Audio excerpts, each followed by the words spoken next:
আসসালামু আলাইকুম প্রিয় আমার ভাই বোনরা, আজকে আমি দেখাবো যে আমের লাড্ডু কীভাবে বানাতে হয়।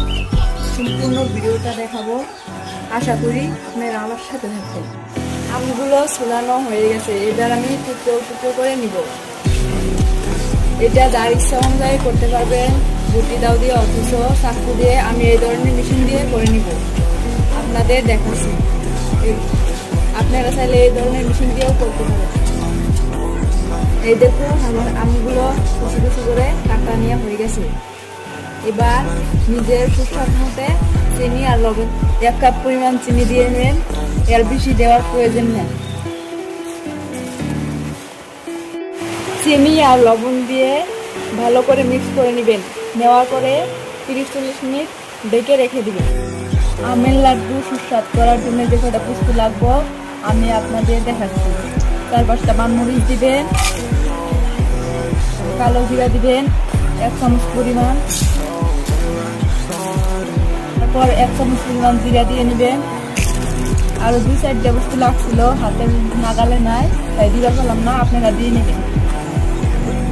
এখন আমি এই সব কয়টা একসাথে বেটে নিব। এক কয়টা ভাজা হয়ে গেছে, এবার আমি বেটে নিব। সব কয়টা আমি এগুলো গুঁড়া করে নিয়েছি। এবার যেটা আমি ডেকে রেখেছিলাম 30 মিনিট হয়ে গেছে, কড়াইতে নিয়ে নিই।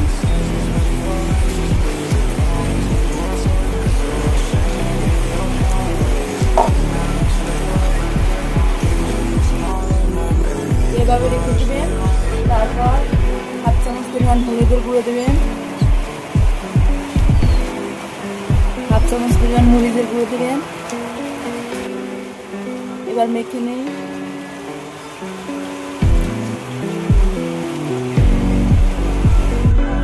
এখন জাল দিয়ে নেবেন।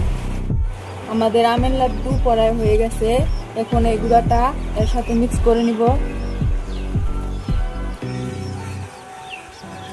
করে নিয়ে অল্প খানিক জাল দিব। দেখেন আমাদের লাড্ডু এখন হয়ে গেছে, আমি লাড্ডু বানিয়ে দেখাবো।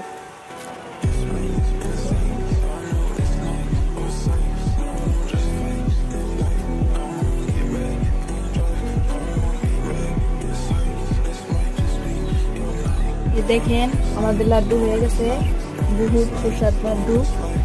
আপনারা চাইলে ঘরে বসে বানাতে পারেন। আমাদের ভিডিওটা কেমন হয়েছে, ভালো লাগলে লাইক কমেন্ট শেয়ার করবেন।